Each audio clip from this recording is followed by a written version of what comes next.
दोस्तों सोचिए कि भविष्य में आपकी एक बेटी होती है जिसकी होने की खुशी आप मनाते कि तभी आपके ऊपर दुखों का पहाड़ टूट जाता है, यानी कि आपकी बीवी की मौत हो जाती है और अब उस बच्ची का सारा ध्यान अब आप ही रखते हैं। आप उसे उसकी माँ की कमी को भी कभी महसूस नहीं होने देते।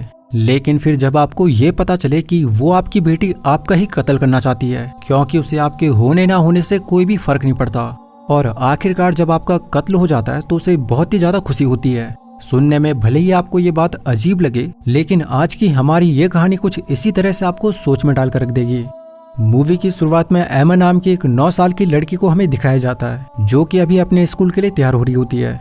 एमा की मां ने एमा के बचपन में इस दुनिया को अलविदा कह दिया था और बचपन से उसके पिता डेविड उसका हर ख्याल रखते हुए आ रहे हैं। डेविड अपनी बेटी को इतने प्यार से रखता है कि आज तक एमा को कभी भी उसकी माँ की कमी महसूस नहीं हुई। अपनी बेटी एमा के लिए डेविड ने आज तक दूसरी शादी भी नहीं करी ताकि एमा को हर्ट न हो जाए। एमा स्कूल के लिए तैयार होकर विंडो के सामने आती है कि तभी इसी पल वो देखती है कि एक बिल्ली तालाब में डूब रही है। एमा चाहे तो अपने पिताजी को ये बात बताकर उस बिल्ली को बचा सकती है, लेकिन वो ऐसा नहीं करती, बल्कि उसके चेहरे के हाव भाव से हमें लगता है कि उसे उस बिल्ली को मरता हुआ देख काफी खुशी हो रही है। अब इसके बाद डेविड एमा को ब्रेकफास्ट देता है और एमा यहाँ पर अपने पिता डेविड को बताती है कि आने वाले कुछ दिनों में उसके स्कूल में सिटीजनशिप मेडल दिया जाएगा जो कि उसी बच्चे को मिलेगा जो कि पढ़ाई में बहुत अच्छा हो, खेल कूद में भी आगे हो, जो हर किसी की मदद करता हो और जो हमेशा दूसरों को खुश रखता हो। तो एमा किसी भी हाल में सिटीजनशिप मेडल जीतना चाहती है और उसे पूरा विश्वास भी होता है कि वो मेडल वही जीतेगी। अब इसके बाद एमा स्कूल जाती है और जब वो अपने क्लासरूम में होती है तो तभी एक मधुमक्खी उसकी क्लासरूम में एंटर कर जाती है। मधुमक्खी को देख जहाँ सारे बच्चे डर जाते हैं तो वहीं एमा हिम्मत कर अपनी बहादुरी दिखाते हुए उस मधुमक्खी को पकड़ लेती है और फिर इसके बाद उसे बाहर छोड़ देती है। एमा की हिम्मत और बहादुरी को देख उसकी क्लास टीचर उससे काफी इम्प्रेस हो जाती है और अब सिटीजनशिप मेडल को पाने की उसकी दावेदारी और भी मजबूत हो जाती है। लेकिन दूसरी तरफ हमें एमा के घर को दिखाया जाता है जिसकी छत पर एक मधुमक्खी का छत्ता होता है और हम सारा माजरा समझ जाते हैं कि आखिर वो क्लासरूम में मधुमक्खी कहाँ से आई थी। तो दरअसल उस मधुमक्खी को एमा ही अपने घर के छत्ते से क्लासरूम में लेके गई थी ताकि वो वहां पर अपनी बहादुरी को दिखा अपने टीचर को इम्प्रेस कर सके और इससे उसकी सिटीजनशिप मेडल की दावेदारी और भी मजबूत हो जाती। समय बीतता और आखिरकार वो दिन आ जाता है जब स्कूल में किसी एक बच्चे को सिटीजनशिप मेडल दिया जाना था। एमा को पूरा कॉन्फिडेंस होता है कि वो सिटीजनशिप मेडल उसे ही मिलने वाला है। एमा अपने पिता डेविड के साथ अवार्ड फंक्शन में जाती है और वो अब अवार्ड को पाने के लिए काफी एक्साइटेड होती है और उसे पूरा विश्वास होता है कि वही उस मेडल को डिजर्व करती है। लेकिन जब अवार्ड देने की बारी आती है तो एकदम से एमा के चेहरे पर गुस्सा और मायूसी छा जाती है क्योंकि वो अवार्ड एमा को नहीं मिलता बल्कि माइलो नाम के एक बच्चा उस अवार्ड को जीत जाता है। माइलो नाम के इस बच्चे की खुशी का ठिकाना नहीं रहता क्योंकि उसे उम्मीद भी नहीं थी कि वो ये मेडल जीत पाएगा। बाकी बच्चे माइलो को बधाई देने लगते हैं और एमा भी भारी मन से माइलो को बधाई देती है। एमा की क्लास टीचर डेविड को एमा की सिचुएशन के बारे में बताती है। वो कहती है कि एमा एक बहुत ही समझदार लड़की है, लेकिन दूसरे बच्चों के प्रति उसका बर्ताव काफी बुरा है और यही वजह है कि वो ये अवार्ड नहीं जीत पाई। एमा भी इस अवार्ड वाली बात को लेकर काफी सैड हो जाती है, लेकिन उसे माइलो से अब अंदर ही अंदर जलन होने लगती है। फिर भी वो माइलो के साथ भारी मन से खेलती भी है और खेल खेल में वो उसे जंगल की तरफ लेके जाती है। आगे समुद्र के पास जाकर ये दोनों खुशी खुशी में एक ऊंची चट्टान में चढ़ जाते हैं, लेकिन अब एकदम से एमा का हंसता हुआ चेहरा एकदम से आक्रोश से भर जाता है। माइलो से स्कूल वापस चलने के लिए कहता है, लेकिन अब गुस्से में वो माइलो का मेडल छीन लेती है और उसे उस चट्टान से नीचे समुद्र में फेंक देती है। अब दिन तक माइलो की मौत की खबर पूरे स्कूल में फैल जाती है और पूरे स्कूल में एकदम से मातम मच जाता है। एमा अब सारे स्कूल में प्रिटेंड करती है कि माइलो की मौत से उसे भी काफी दुख हुआ है, यहाँ तक कि वो अपने झूठ मूठ के आंसू भी बहाने लगती है। लेकिन फिर जैसे ही वो अपने घर पे आती है उसका उदासी भरा चेहरा एकदम से नॉर्मल हो जाता है और ऐसा प्रतीत होता है कि जैसे उसे माइलो की मौत से कोई फर्क नहीं पड़ता। इधर डेविड अब ऑफिस के काम में उलझा रहता है तो वो एक बेबी सिटर को एमा का ख्याल रखने के लिए हायर कर देता है ताकि जब वो ऑफिस में रहे तो वो बेबी सिटर एमा की देखभाल कर सके।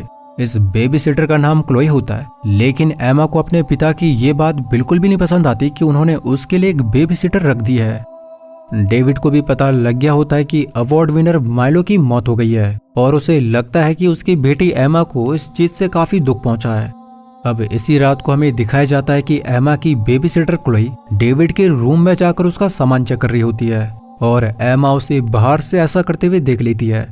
वहीं माइलो की मौत की इन्वेस्टिगेशन के लिए अगले दिन एमा की क्लास टीचर एलिस पुलिस के साथ एमा के घर पे आ जाती है, क्योंकि एलिस को ये पता होता है कि माइलो आखिरी वक्त एमा के साथ ही देखा गया था। एमा इस बात को लेकर डर जाती है कि कहीं उसकी सारी सच्चाई सामने ना जाए, इसीलिए वो जानबूझकर जार पे अपने हाथ से वार कर देती है और फिर उसके हाथ से खून बहने लग जाता है। इसी वजह से खुद को इंजर्ड कर वो इन्वेस्टिगेशन से बच जाती है। उसका ये प्लान काम तो कर जाता है, लेकिन अब क्लोई को उस पर शक हो जाता है कि माइलो की मौत का कुछ न कुछ ताल्लुक एमा से जुड़ा हुआ है, क्योंकि उसने एमा को जानबूझकर खुद को नुकसान पहुंचाते हुए देख लिया था। अब अगले दिन जब माइलो का फ्यूनरल होता है तो एमा भी उसके फ्यूनरल में जाती है। वो सबको प्रिटेंड करते है कि माइलो की मौत से उसे काफी दुख हुआ है, लेकिन उसकी क्लास टीचर एलिस को उसके चेहरे के बदलते हाव भाव को देख एमा पे उसे शक होने लगता है। घर आने पे एमा की बेबी सिटर क्लोई भी एमा से एक तंज लहजे में बात करती है और वो उसे कहती है कि उसे ये पता है कि उसने इन्वेस्टिगेशन से बचने के लिए खुद को चोट पहुंचाई थी। क्लोई एमा से कहती है कि अगर उसने वाकई में माइलो को मारा तो वो इस बात को कबूल कर ले, लेकिन एमा अभी भी इस बात को एक्सेप्ट नहीं करती कि उसने माइलो की हत्या की है। उल्टा वो क्लोई को गुस्से भरी नजरों से देखने लग जाती है और आगे उसकी किसी भी बात का आंसर नहीं करती। अब बाद में क्लोई और एमा बाहर घूमने जाते हैं और जब वे वापस आते हैं तो एमा पाती है कि उनकी क्लास टीचर एलिस की कार उनके घर के बाहर खड़ी हुई है। वो सारा माजरा समझ जाती है और उसे अब पता है कि उसकी क्लास टीचर उसके लिए खतरा बन रही है। एलिस को अपने पिता से बात करते देख एमा अब काफी डर जाती है। सारी इन्वेस्टिगेशन के बाद एलिस जब यहाँ से कार में अपने घर के लिए निकलती है तो उसका बीच रास्ते में एक भयानक एक्सीडेंट हो जाता है और इस एक्सीडेंट की वजह कार की बैक सीट में रखा मधुमक्खी का छत्ता होता है। और ये देखते ही हम समझ जाते हैं कि ये काम भी किसी और का नहीं बल्कि एमा का होता है। उसने अपने घर की छत पर लगे छत्ते को एलिस की कार में रख दिया था क्योंकि एलिस उसके लिए खतरा बन रही थी। अब हमें दिखाया जाता है कि जब डेविड एमा के कपड़े रखने उसके रूम में जाता है तो उसे वहां पर माइलो का मेडल दिख जाता है। इस बात से वो पूरी तरह स्तब्ध रह जाता है कि आखिर माइलो का मेडल एमा के पास कैसे आया। वो अब कैमरे में सिटीजनशिप अवार्ड डे की वीडियोस और फुटेजेस देखने लगता है और उसे मालूम पड़ता है कि हर फोटो में एमा माइलो को काफी अजीब तरह से देख रही है, जो कि बिल्कुल भी नॉर्मल नहीं लग रहा। यहीं से अब डेविड को एमा के ऊपर शक होने लग जाता है और अब उसे डर इस बात का है कि कहीं एमा का माइलो की मौत से कोई ताल्लुक न निकल जाए।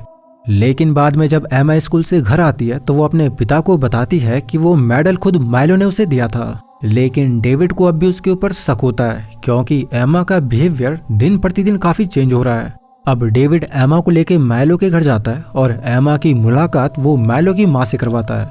डेविड माइलो का मेडल उसकी माँ को देता है, जिससे माइलो की माँ काफी कंफ्यूज हो जाती है क्योंकि ये मेडल तो माइलो के पास होना चाहिए था। लेकिन एमा यहाँ पे झूठ बोल देती है कि माइलो ने खुद अपने ही हाथों से उसे ये मेडल दिया था क्योंकि वो दोनों काफी अच्छे दोस्त थे।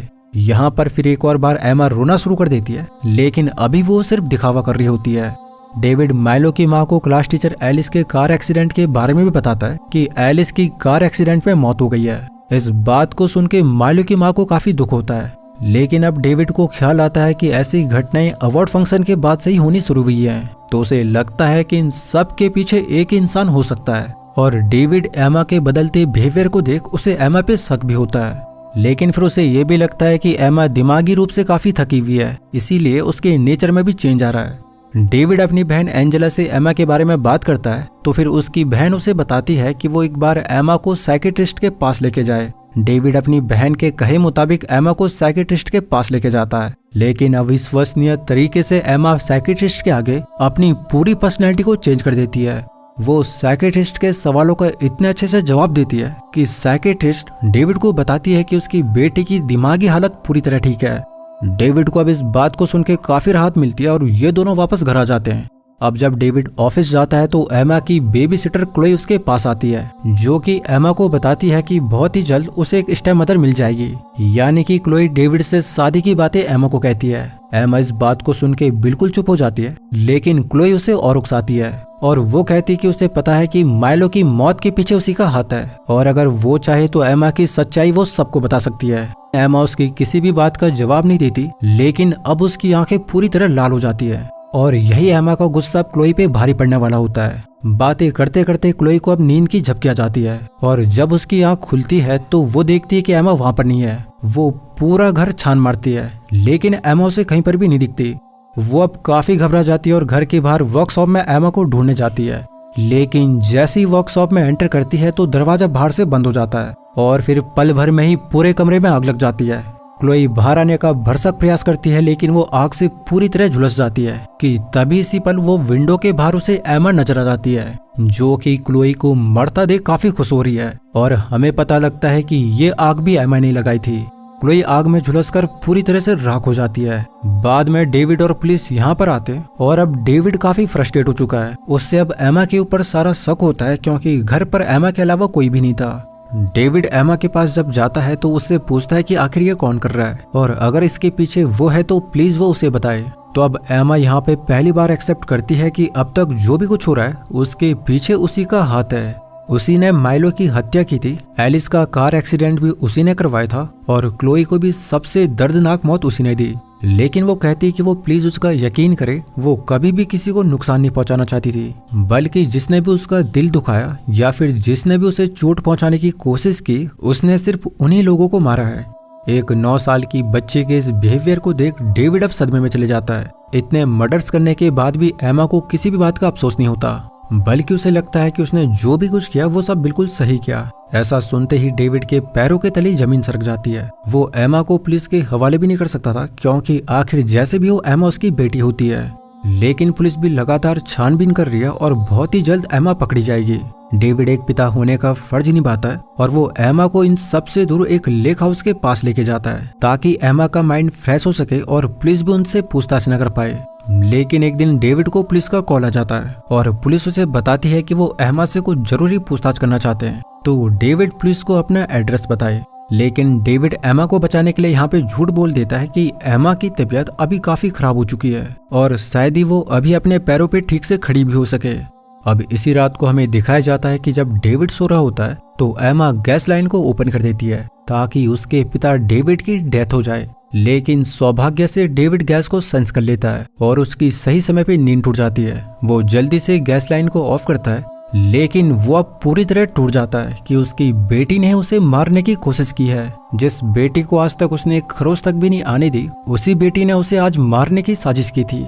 लेकिन बावजूद इसके डेविड एमा से प्यार से पेश आता है और फिर समझा बुझाकर उसे घर के अंदर लेके जाता है। डेविड अब वो कदम उठाने जा रहा है जो कि शायद ही वो कभी सपने में सोच पाए। वो अपने और एमा के लिए कॉफी बनाता है और एमा की कॉफी में वो ड्रग्स डालकर उसे एमा को देता है। लेकिन एमा चालाकी से कॉफी कप को ही चेंज कर लेती है, जिससे डेविड ड्रग वाली कॉफी पी जाता है। और जब वो पूरी तरह से अपना होश खो देता है तो अब एमा को अपने पिता डेविड को मारने का एक काफी अच्छा मौका मिल जाता है।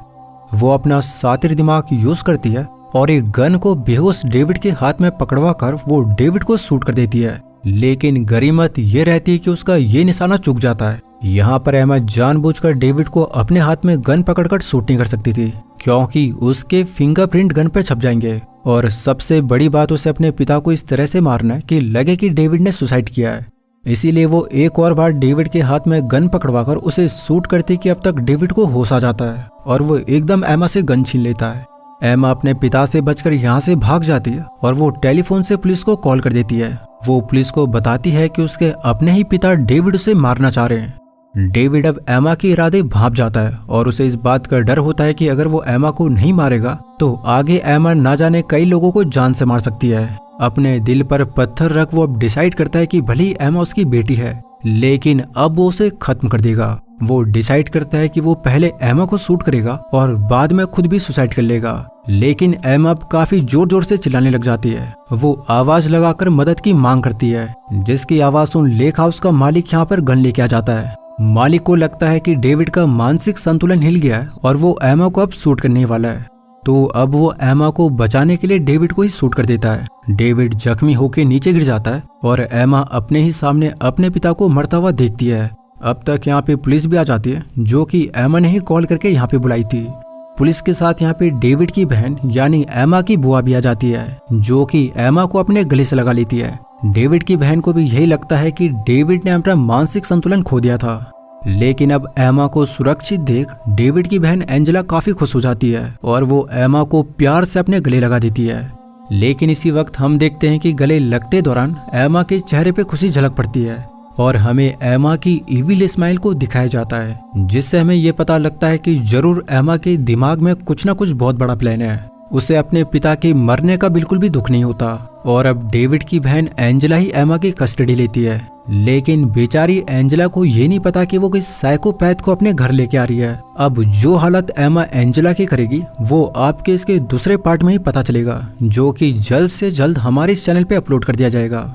पुलिस डेविड की बॉडी को यहाँ से उठाती है और फिर अपनी इन्वेस्टिगेशन शुरू कर देती है और फिर इसी के साथ इस कहानी का अंत हो जाता है।